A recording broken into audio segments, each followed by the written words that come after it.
Hello and welcome. Happy New Year. So today I'm starting my cooking with baking of the cake for New Year's, and the same thing, same cake that I made for Christmas, and the soaked uh, dry fruits, which I had soaked them in rum, and this is tutti frutti.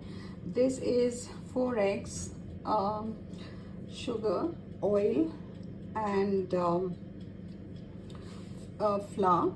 The only difference is this time I didn't add any butter to the cake, so it's purely oil, refined sunflower oil that I'm used. So I'm going to try and make it a little different this time. So this is the dry fruits which have been soaked in rum, and the tutti frutti which I have coated with flour. But since there's a bit of rum in it, it's become a little soggy, but it still doesn't sink to the bottom because I dusted it with flour. So the cake is ready to go into the oven, and I have tapped it a little to take off the air bubbles. I'm running a little late, so the sugar is not really fully melted like it always is, and there's a lot to do, so I didn't stir it as much. Anyway, the cake, after I put in the flour, I did stir it quite enough. So I hope it turns out well. And this time I've made it with oil and not butter, because it's winter and I thought oil will be better to keep the form of the cake intact. So this is my tweaking that I keep doing with every cake. So here goes. So I'm making mutton cutlet after a very long time, and this is the first step. Cutting onions and ginger and green chilies very fine, and I have to saute this and then add mashed potatoes and minced mutton. But then the mutton I cook and then I mince it. So the first step in making mutton cutlets is boiling the mutton with peppercorn, clove, cinnamon, and bay leaves. So there are a few cinnamon which have cloves which have gone under the bay leaves, but this is what I will be cooking: the boneless, totally lean meat, lean mutton in this. And I've taken very little oil, water, so that's just enough to not let it stick to the bottom of the cooker. So this is what is going to, how mutton cutlet is made in, I grew up seeing like it made this way, so this is how I make it. And here the cake is done, and it is the aroma is very good. Now I'll cut it and then I will see how it tastes after a bit. So this is the mutton going in for boiling, and then I will mince it. The proof of the pudding lies in how fast it got over. It got taste test. It's really awesome and looks. It tastes better than it looks. So this is the New Year's Eve, New Year's cake. Sorry, this is New Year's cake I made for New Year, and this is awesome. So rest is still getting made. This is a spice mix I take for making biryani, whether it's chicken, mutton, fish, everything. So I use a lot of fennel, clove, black pepper, cinnamon, cardamom, and then I'll be adding green chilies, garlic, ginger, and onion with mint leaves and coriander leaves. This is the spice mix I use. Sometimes I add tomatoes, sometimes I don't. So when I talk about the spice mix, this is it: fennel, clove, cinnamon, black pepper, and cardamom. To the spices, I've added green chilies, garlic, ginger, and these two onions I'm going to chop and add it to this and make a paste of it. And then I'm going to make a paste of mint and coriander leaves. This is the main masala for the biryani I always make. When I make biryani, I mostly make it like this. So I started sauteing the masala that I made, and then I added today I added 1 tomato, and this is mint leaves. Now I have to grind coriander leaves, and then I'll be adding the chicken pieces and cooking this. So now I've added the coriander paste also, and now I'm going to add the chicken and make this curry. This is the gravy for layering when I make the chicken biryani. So I have added just few pieces of chicken, especially with bone in it, because I want a nice, flavorful gravy. And this is for one layer. I'll be just using the gravy, and the chicken that I use in the biryani is usually boneless chicken, which I have sauteed in oil. So that becomes the main chicken in the biryani.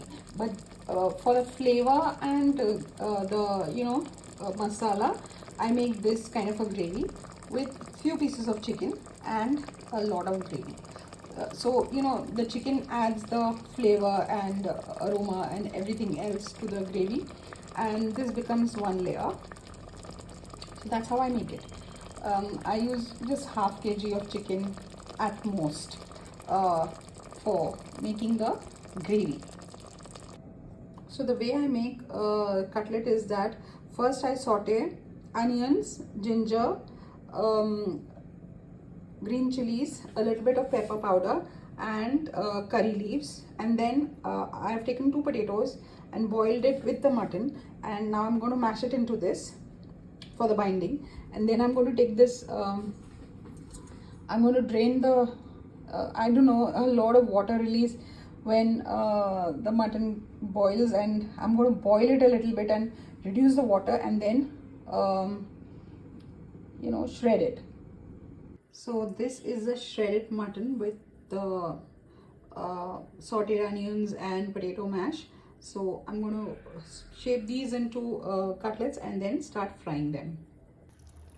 So this is the curry that is getting ready, and I've put it on high flame so you can see the fumes, the vapor and the boiling. So I'm going to let this boil a little more, and then I'll be switching it off once it becomes a little thick. So the gravy is done, the oil has separated on the top, and I'm going to switch this off. This is 1 kg boneless meat which I've diced into small cubes, and now I'm going to just saute in some oil with simple spices like turmeric, pepper powder, and cayenne pepper, that is chili powder. So, and a little bit of mixed spices that I will add once this cooks down a little bit. And this goes into the as chicken in the main layering. So the gravy is, I'm using the chicken pieces I want to be putting into the biryani. I'll just use the gravy, and the chicken that goes into the biryani is this boneless chicken which I saute in oil.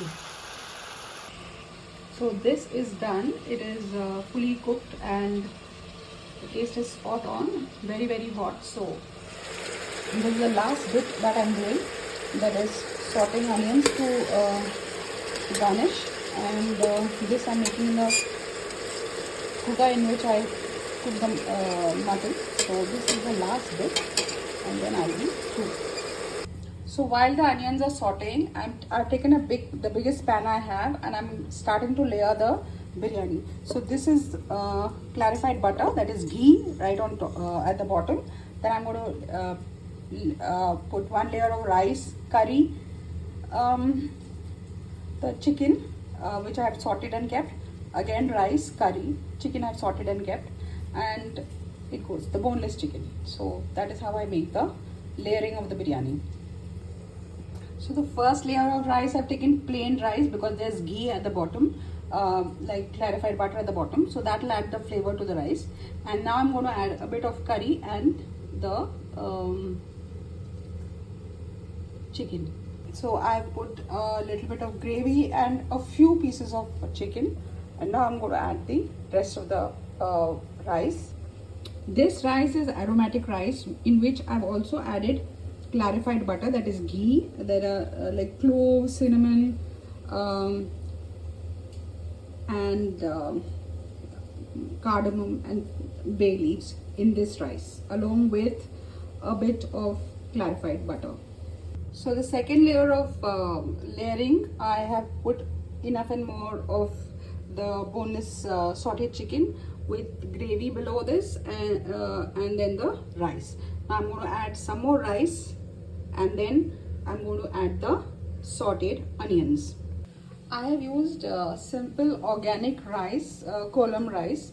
I didn't use any kind of aromatic rice this time, but this rice is very tasty. I bought by the big basket this thing, kolam, surti kolam organic rice. So this is what I've used, and I have not used gravy or anything on top because I'm not too sure if it is spicy. My taste buds are not working fully, and I didn't want my elder one to complain about or eat less. So there's a lot of gravy and curry left. So if anybody wants extra spice or curry, they can have it with this. Now the last thing that's going to go on top are the caramelized onions, which by the time I was layering, they got caramelized beautifully. And I'm taking it off the fire and bringing it here. So this is the caramelized onion. It could have caramelized a little bit more, but I'm stopping it at this point, and I'm layering this, putting this on dum, meaning I put a lid on this vessel, and I will put it in the oven for 10 minutes on warm, because everything is fully cooked, but it just has to, the taste of everything has to seep into everything else, that's all. So this is the caramelized onion right on top, and I put some of the ghee and sesame seed oil that I sauteed it into this dish. Now I'm going to cover this with a lid and put it in the hot oven for 5 minutes, 5 to 10 minutes, so that, you know, with the lid it warms up and all the flavors come together and it becomes awesome. So the only thing remaining is to fry the cutlets. So this is the cutlet getting made. I don't use breadcrumbs because it dirties the oil. So I just make cutlets with dip it in beaten egg, and then I just fry them. So this is round 2 of cutlets. First round got over very fast, and so this was New Year's Eve fare. Chicken biryani with boneless chicken and mutton cutlets. It was a very big hit. My kids loved the cake and the biryani and the cutlet. So thank you for viewing. Wish all of you a very happy and prosperous new year. Hope you have an awesome time, and thank you so much for viewing, one and all. Bye and take care.